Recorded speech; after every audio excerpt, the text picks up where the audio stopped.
আসসালামু আলাইকুম। আজকে আপনাদের দেখাবো স্পেশাল খিচুড়ি, পাতলা খিচুড়ি রান্না করা। সাথে থাকেন। এই যে কড়াইতে দিয়েছি হালকা পেঁয়াজটা ভেজে দিয়েছি 1 চামচ আদা, 1 চামচ রসুন। দিয়ে দিব আমি পরিমাণ মতো হলুদটা একটু কম দিব ঝালটা একটু মরিচের থেকে একটু বেশি দিব। আর যে যেরকম ঝাল খায় সেরকম দিবেন। চাল আনতা লবণ দিব, লবণ দিয়ে ভালো করে কষাবো। দিব একটু জিরা ধনিয়ার গুঁড়া, সেটা ভালো করে কষায় নিব। এখানে আমি চালটা দিয়ে দিলাম, চালের সাথে ডাল নাই, কারণ ডালটা আমি আলাদা রেখে দিছি। সেই ডালটা পরে দিব। আর বড় ডালটা একটু হালকা সিদ্ধ করতে দিছি। ভালো করে কষাবো, কষায় ভালো করে পানি দিয়ে দিব পরিমাণ মতো। চাল যেরকম ওরকম পানি দিবেন। খিচুড়ি রান্না আসলে সহজ। এই যে দিয়ে দিছি পানি। এই যে আমার হালকা সিদ্ধ করা ডালটা দিয়ে দিলাম। ডালের মধ্যে অনেক পানি আছে।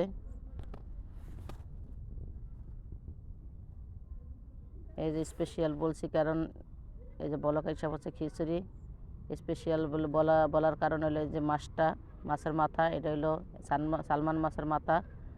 কারণ এটা একটা দামি মাছ। এই মাথাটা দিয়ে এই যে ছোটো ছোটো টুকরা করে হলুদ মরিচ দিয়ে ভাজা, তারপরে রান্না করে খাইয়ে দেখেন অনেক মজা লাগে।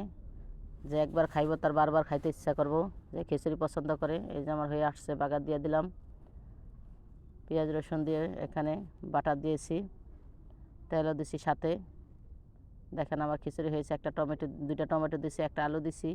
আপনি সিম থাকলে দিতে পারেন, সবজি যারা পছন্দ করে তারা সবজিও দিতে পারেন, যেই সবজি মন চায়। লাউ ঠাউ, ধনিয়া পাতা দিয়ে দিলাম।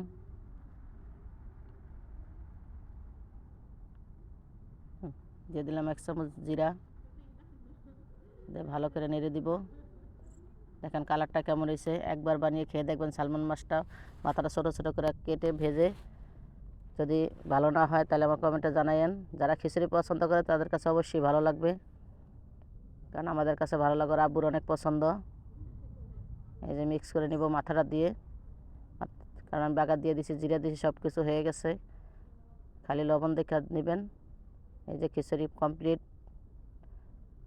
কেমন হয়েছে কমেন্ট করে যাবেন। সাথে থাকার জন্য ধন্যবাদ। এই যে এক বাসার দেওয়ার জন্য বেরিয়েছি। আল্লাহ হাফেজ।